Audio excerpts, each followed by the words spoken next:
zamwogerako Kibalama sina kyenyinza mwogerako kubanga mwami Kibalama yagenda mu kooti bwagenda mu kooti nakiriza era n'agamba ensi yonna nti General Yoweri Kaguta Museveni ne NRM bali bamutendese era nga bamuteeseteese mu bulimba abyogera mu kooti please kino kyenjogerako kiri ku court record nti president atendeke Kibalama anti bagamba state ekigambo state go kimanyi by definition so kitegeeza nti bagamba state etandikirwako na nawe onfunye bulungi nedde yo government ngamba state byawukana state and government bibiri byanjawulo I'm speaking about the state but he is statesman no those are different things being a statesman and the state are two different legal things kakati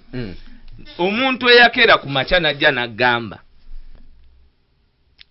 nga tanaba nakuteekamu kakunywake najja nagamba nti omanyi nti bantendese mu kooti ng'akute bayibuli fe abakristaayo tumanyi nti omuntu yenna atalimba aba akute ki bayibuli abantu akanjogerere mu lusoga akabakristaayo abakristaayo nako kene ng'agemye bayibuli yagemye evanjiri yagigema yakoba nti byenja okwogera mulina lya kibumba omuwaikendi mazima mereere owulira Segona n'amubuuza naga munzitira bwerere ebibuuzo Segona ojjukira kooti buli ensi yonna yagira n'agamba Segona onzitira bwerere bino ebintu byonna byenkola nti oli asonga wa afande Muhoozi yali amekomanda ebiseera ebyo omumanyi kati Minister of State for Internal Affairs ye Minister of State for Internal Affairs n'atugaa nti Muhoozi era $1 million meka 5 bino biri ku court record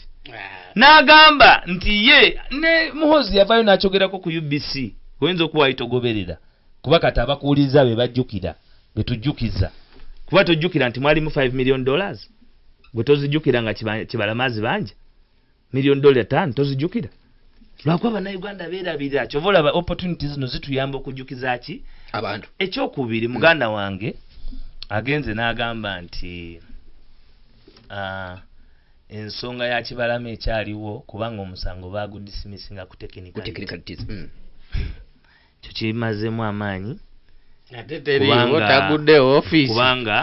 kubanga muganda nga akimanyi nti once court determines a matter it can only be revisited nga gwe mwenyini ozeeyo mu kooti n'osaba either nti abaali bawuliriza omusango ogwo bagusala mu bukyamu nga balina bye bataagoberera n'osaba review oba n'ogenda ku appeal neither of the same oyo council anti uliriza you don't teach me the law Chovolaba I am also a lawyer by profession but not an advocate and what I am submitting also onomanya amateka bagamba nti he who knows the law is not the one who moves it in his head but who knows where to find it and how to use it kakati bali abali mutuwuliriza bye tuli mukogera wano ne senior council bwe bajja bikwetinga we mamba de nimba era gavumenti kasajja kawaiso ako kasajja kalimba ne mu mateeka kalimbye ebintu ebimanyiddwa kakati wembadde nkunyonyolera nti singa mwami Kibalama yali awakanya kwa mwami Kibalama yatukane mu kooti okwogera ku nsonga egamba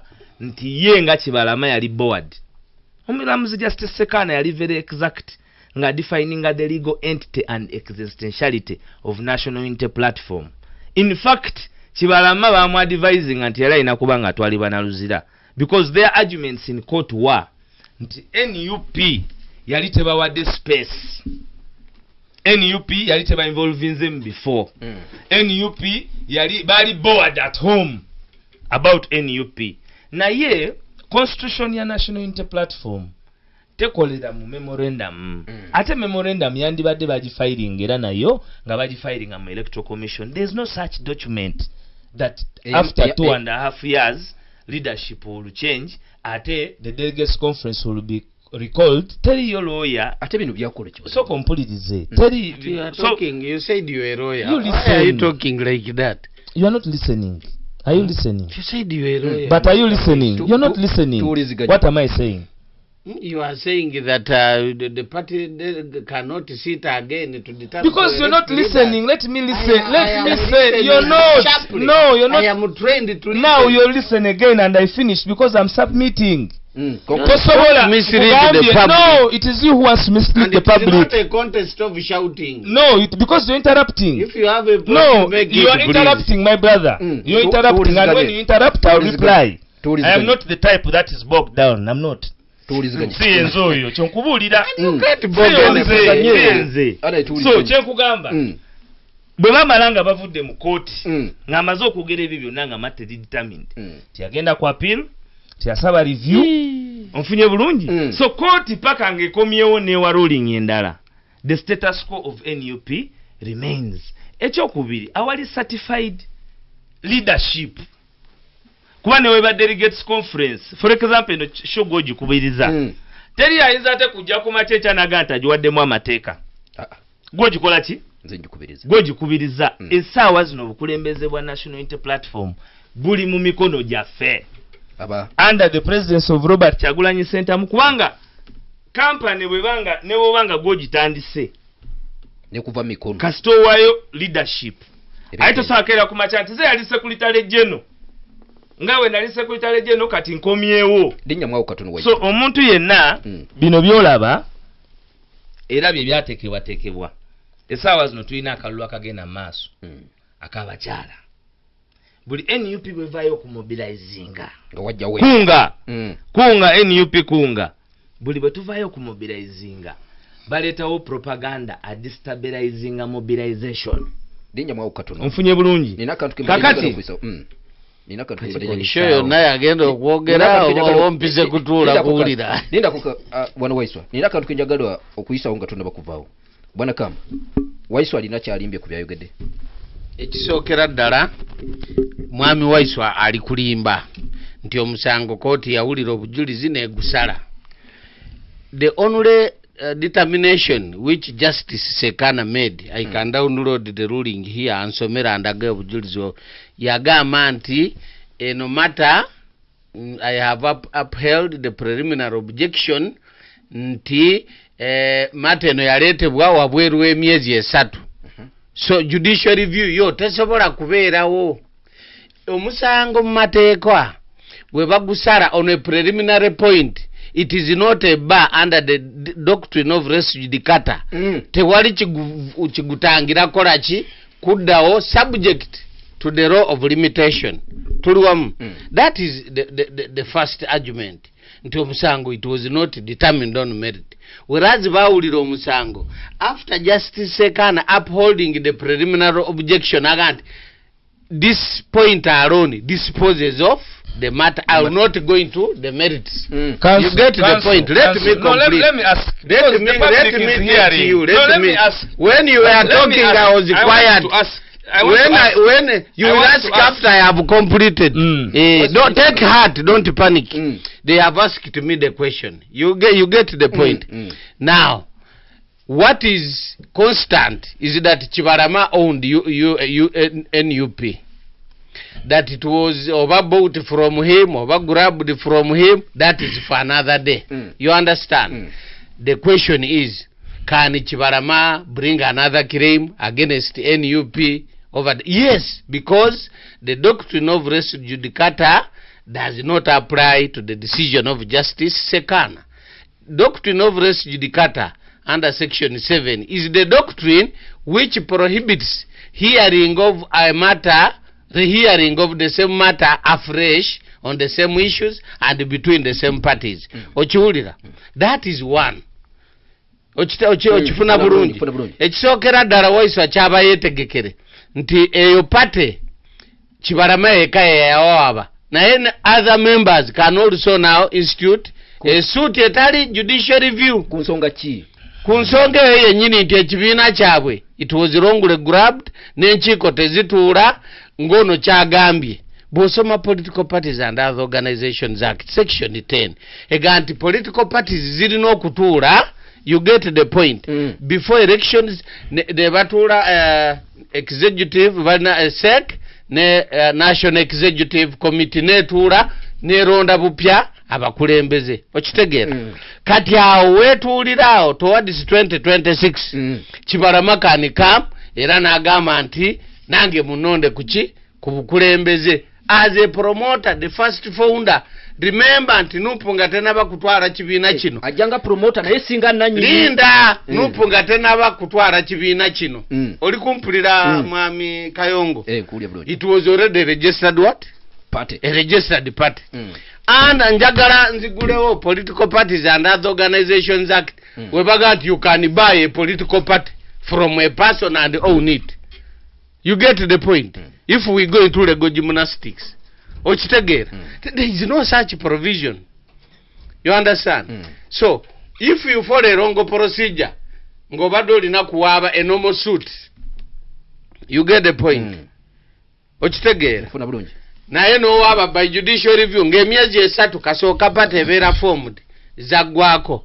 Of course NUP erina point zaayo kuba yegamba nti did you participate mu election za president yono Kibalama yaddamu nti I participated ne mulonda. Who is the president of erina point zaayo so chengamba there are so many legal dynamisms surrounding that issue of NUP. Ono kyagamba ati koti yasala nemala ate wabeerawo ekisooka Kibalama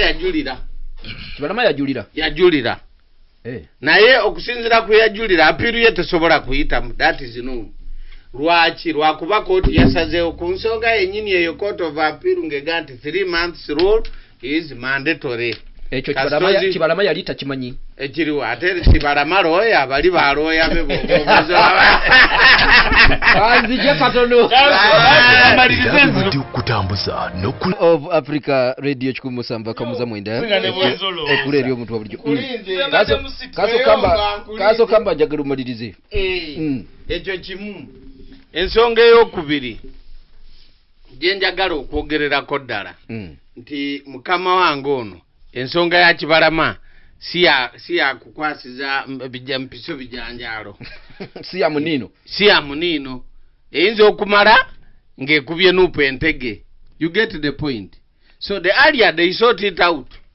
Ne Kibalama yayagala ki Kibalama ayagala kibiina ki bampromisinga you see ekisookera ddala it was nkugambye first nti teri legal provision ekkiriza kugula political party. I don't know why they went by judicial review. It is not there.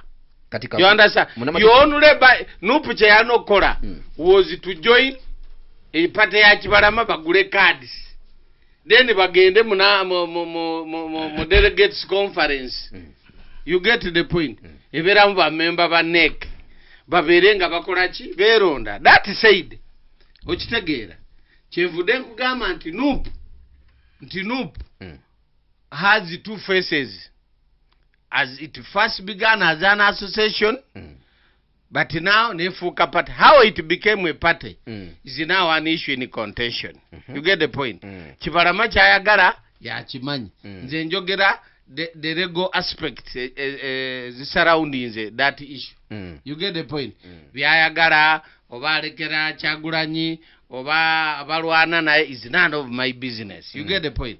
Naye kyendi kuwakanya muganda wange Waiswa. You get the point. Lawyer atanabagenda ku RDC. Kyendi mubuulira ekituufu nti guli omusaka saba dismissing a matter ku preliminary objection bagamba nti ogulese bubi but you can bring it correctly ku nsonga yemu. Yes my friend, that is the law. Katika nkubuze that is the civil procedure no jamanyi obulungi abanupu ekibiina bakina mu era naye agambye nti bwe baleeta omusango mulala let them be their guest. That is correct. You understand? Allow me interject. Ensonga gye tunyonnyola abawuliriza gye bawuliriza kati gubabuza mu musango Kibalama gwe yatwalirako anti nze kubanga olende katoyogedde nenda banga populism yano ekyeche mukola obuzaba abantu baloze ati lekankulage bobabuza people don't know the law kankulage bobabuza kyogedde oba kikyamu gamba nti ensonga erire kikyamu ensonga ya judicial gwe mwenyini ogambye nti waliwo ne ruling kate ya court of appeal ku nsonga ya judicial review uliriza kyenkugambye through other parameters ordinary suit or a petition kyoyogera kiri bwe kiti tirero waiswa bamuvunanye kwambala suuti myufu ate nkyagidde mu ya bulaka kati naye bagenda muvunana mu ya bulaka biba byanjawulo point eri bweti lindako kino kiri important ensonga ya Kibalama okujja omulamuzi wa kiya mugoba awenjagala yagenda okuvuba ekyennyanja mu nnyanja nga tamanyi nawe kiri Kibalama kubanga emyezi 3 we yalina okubeera nga agira mu kooti emyezi 3 we yalina okugira mu kooti for judicial review gyali gikoze eki giseeko kubanga olukiiko olwatuuza delegates conference muganda wange ono kyayogera nti tebagula kibiina tebagula watula delegates conference mwami Kibalama gye yahandinga over powers of instrument nazihanding over okuva ewa mu mikono gye ne bakiza mu mikono gya his excellence Robert Kyagulanyi Sentamu omuntu yali adiwo awo alongside as per the party constitution yali secretary general mwami Kagombe onfuna bulungi therefore it was not in Tibagula there was a delegates conference at Kachiri Gardens Hotel era ekyo nakyo kugundi ku record ya court kwekiri those are facts so tosobola gamba wali delegates conference ne babeerawo secretary general ne party ng'etudde ne bahanding over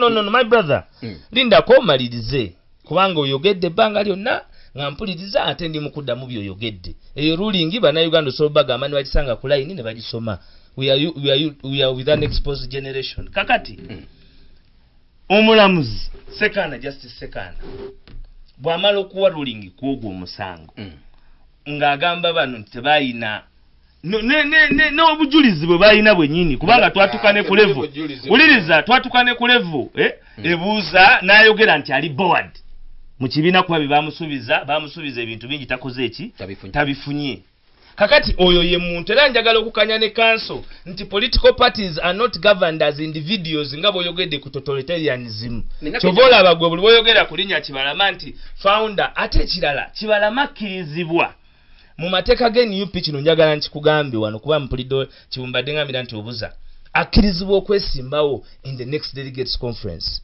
eyakalulu kuba delegates conference yafa oli mutuufu delegates conference ye NUP bwetuula Kibalama wadde okola ki okwesimbawo Kibalama wadde okuwabira NUP nga member n'agamba nti NUP tetambula bulungi Kibalama member wa NUP Kibalama ina membership ya NUP kubanga Kibalama former president wa NUP ekyokubiri ono kyayogedde ensonga yonna mu kooti era kooti loyo mulungi muliriza loyo mulungi omumanyi mu mateeka yoyo atalwisa misango kuba loyo alwisawo emisango yera oyo yasoloza ku client we sente nyingi namulimba leero omulamuzi tulina omulaba enkya twabadde naye luli twabadde naye naye loya bw'ofunanga loya abawuliriza ng'ensonga azangu yajja mu kooti n'ayogera ebigambo bino omulamuzi nakanya naye eyo yabamalayo nekigwa kakati ffe twatwala segona nga bali baleese ttiimu yaabwe nga bagambye nti bino biggwa ne tubakuba hands down era bw'obanga gw'oli eyo yagala by'amateeka be our guest ffe baloya tuyina timu weeryo babagala kamba kati mpulira abinyonyola ate wabwe NRM bamuwe instruction fees abo instruction fees nange mbere guest nawo guest really enjoy the music timu yaffe naffe tujja assembling then we call it a tetugenda era naffe okubeera wano okudiscussinga katolaba tudiscussinga nti Kibalama yandiwabye bwati ensonga eriwo eri nti ensonga eriwo Kibalama ali mu kiseera ekizibu naye linda konkubuza waiswa Kibalama ono ali yekka atali ateeka nti kyembadde nzija Kibalama yagamba bulungi nnyo n'agamba nti ebintu byonna byakola bibadde bikolebwa nga bikolebwa nti tojjukira ng'ali mu kunywa omwenge wali ku gundi ku Musakooti tewamulaba ku Musakooti yagamba ku Musakooti ngali ku Musakooti apartments eza Haji Kigongo Haji Moses Kigongo taata wange Wenu tata wangaji Moses Chigongo. Musoga. Ate nkugamu. Eya family biwanvu. Eya family biwanvu. Mama wange bwe nkugamba nti Uganda kweli. Bwe mugamba nti mama wange wakobe atajja kuwakana. Biba biwanvu ebyo. Kati njagadde okugamba. Tatawo abakojjao. Kojja. Si tatawo sebo. Ngoli musoga. Ankwadde example sinti naye wakobe. Kyenjagadde okugamba kiri ekintu kimu. Nti bwe yali ewa Haji Moses Chigongo yakakasa. Kibalama. Bwe yali mu kooti yakakasa. Ewa Chigongo. Bamutwala Haji Moses Chigongo bamaze omuwamba werabidde. Waliyo. Byali ku TV gulakwate wabigoberera kanso wali busy. Naye ate ku TV abembulira babijjukira nti bwe bamala okumuwamba. Decent man tomuleta musoyiro. Ate era nkugambye nti kitange ne nkugamba nti bamutwala wa Haji Moses Chigongo. Era gye yanywera kaki? Gye yanywera akatunda. Nayogera amazima ngera kumwa maje. Kakati muganda waffe oyo naddamu ne bamuwamba. Ne bamutwala ebbombo mu ddwaliro mwe naba n'amawulire mwabiwulira. Ne tukiyingiramu. So muganda waffe ali mu buwambe ate si yeyeka buli muntu mu Uganda oli mu buwambe naye obwenjawulo. Era bwe buvunanyizibwa bwa National Unity Platform okukutula enjegereza obuwambe obwo tununule eggwanga nnyaffe Uganda. Kansokamba atuwunzike ku nsonga eno. Owunzika okiwunzikira w'ekya Kibalama. Nanti kakati iyo nupu. Buli lwebeera n'obuzibu bwayo which it started itself. Erina okudraginga mu NRM balyoke balabe nti it is fighting a mighty force.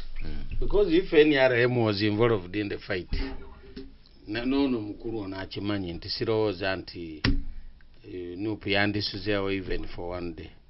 Ensonga gye nsoose okwogera nti teri government etayagala strong opposition. Kuba eba egiwabula ejyongerako competitiveness. Okitegeera. Otherwise if you don't allow strong opposition our democracy will be okitegeera. Obolaba nti NRM ekkiriza bano ne balwana bokka ne bakola kisaagala ebibuuzo naye siri mu kooti. Oli kukitegeera. So nze kyemanyi nti Kibalama bakikkiriza nti ekibiina kyali kikye ne bammemba abalala nga yakikulira. Yes, true. That one they don't deny. NRM tekyali kye-NRM. Singa kyali kye-NRM ekyo ekibiina sirowooza nti Kibalama yandikiguziza abaaki anupu. I don't think so. Munaite yakitunda. Okitegeera. That is what is on record. There is no evidence. Record where? Okitegeera. Proceeding ceases. I was going to participate in the appeal. Nti yatunda meka. Member wa advice nti mukoleki. Before. Sigamba nti before. Ate go muyindi kaso yogedde nti. So ekituufu kiri nti Kibalama has an interest in the party ate bamuggalirayo. Kiringa bw'otandika programu yo wano tuze nga abagenyi. Ane tandika ffe nga ffe abakubuuza ebibuuzo. Lwaki otuyise? Kakati yogera ku kino mu kifo kyagwe okutubuuza.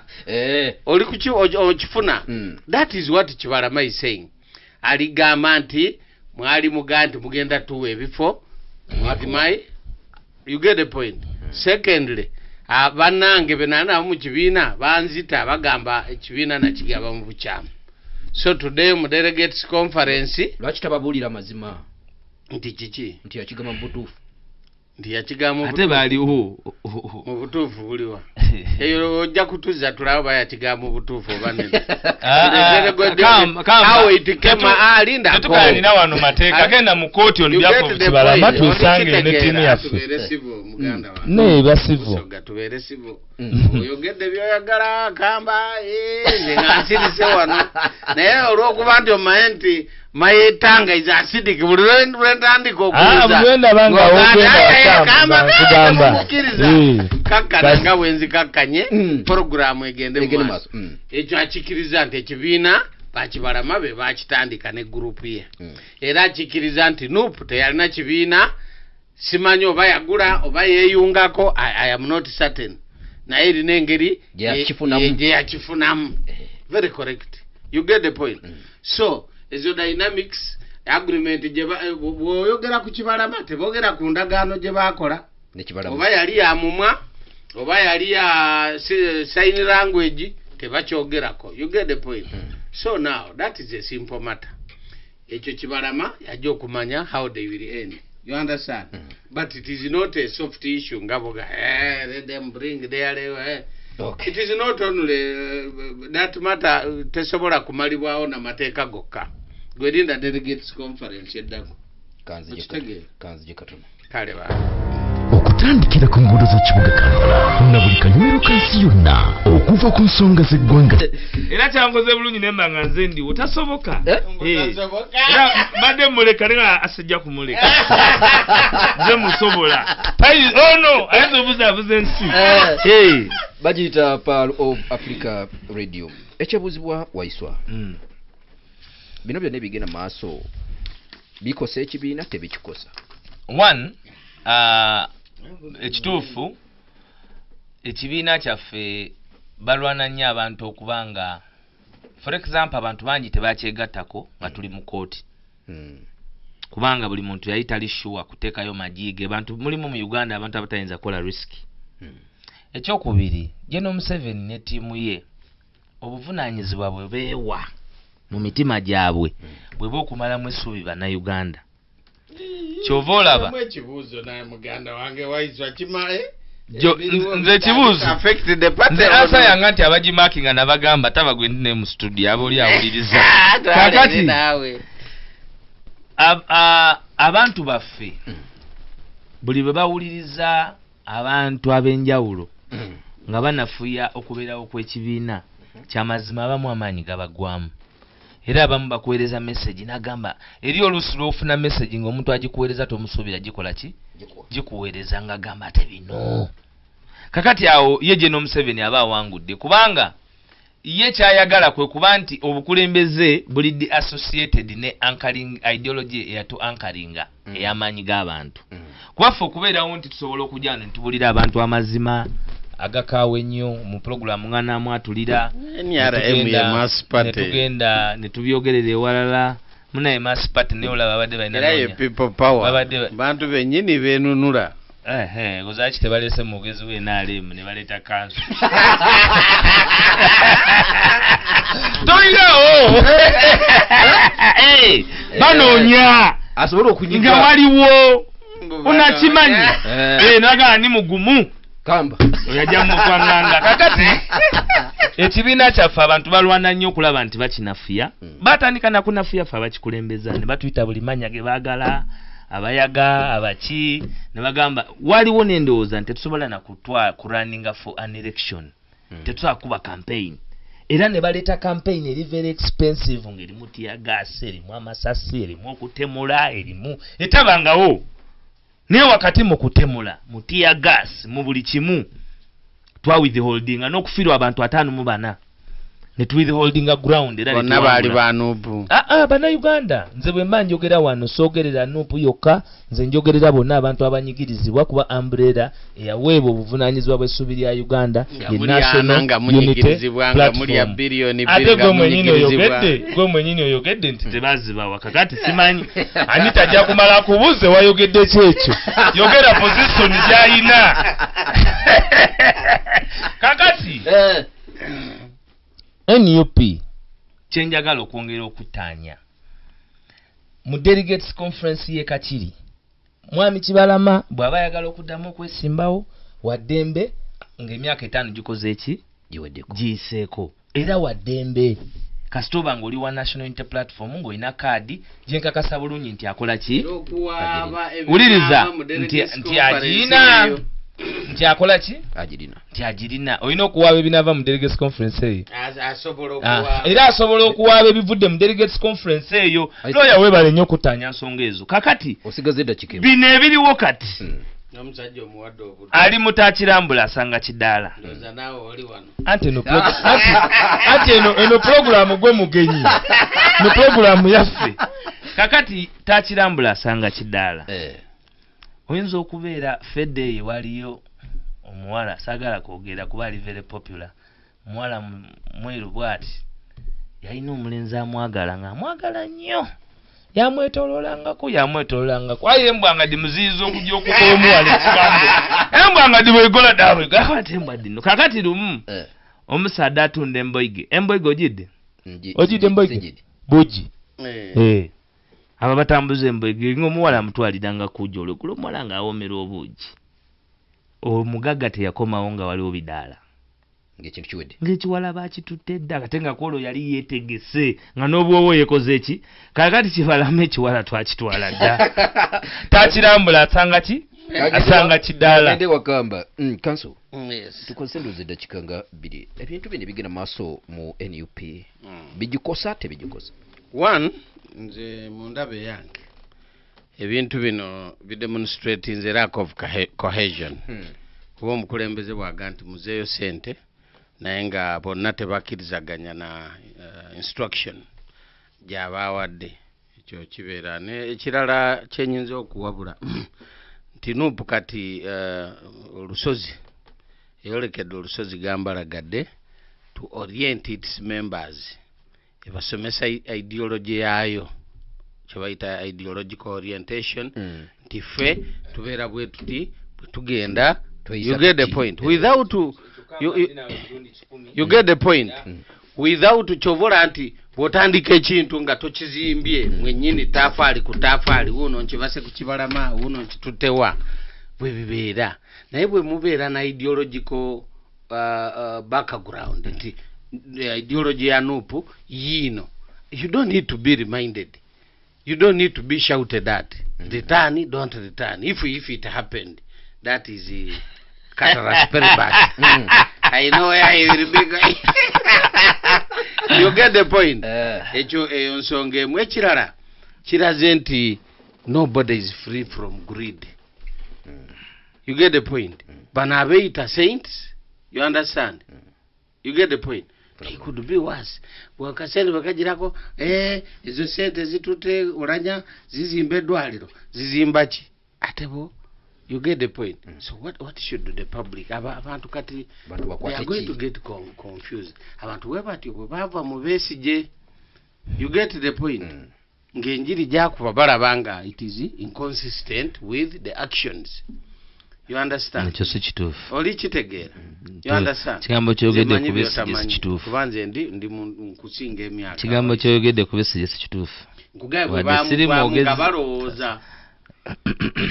Era nuupu okupiikinga nga baganta njagala kubakkiriza nti ekigambo kyogedde ku Dr. Besigye si kituufu ekiriwo ekyo kyennyini kyoyogedde ate ye yasinga yayimirirawo olwedde kiddamu nuupu ne FDC eriwo yasinga nze ngambye Besigye nze sinagamba kale nkijjeewo ekya Besigye kale FDC Besigye mulanzi wa ddembe FDC oli kite lwaki temwamuyamba nga bamukute mwaliyo ku kooti ng'onsirisa kamera ekulaba kubanga ndaba omuntu ekikuufu mu katonzi mwenda Palo FM rediyo yo etaliiza nsonga yonna kikuufu mu katonzi mwenda Palo FM ekula ly'omuntu wa bulijjo. Okay, bagiyita Pearl of Africa Radio 107 akawumuza mwenda Pearl of Africa Radio. Sibu waiswa tujja kumala kusibula fenna wamu twatandise fenna onkoze ensobi ey'amaanyi nti olukiiko abantu baliyo baninze naye kasa nabo bawulira aje luli nesimu sigiina kaso sibula no olukiiko gye luli n'omuzindaalo ate tetukyaziza nkikoze ekirofu aba NRM tuzitya nnyo zaagala mutiya gaasi kansubire nti zizakuzaayo miliyoni 4 abatuwuliza mwebale ebitusobyeko ng'abantu nga nze Kamba Hasani omuntu wammwe abeera mu programu ez'enjawulo tusaba kutusonyiwa temperature bwerinnya mu katono wano waliwo esi naye olaba ti abantu batuuyana nga esi kweri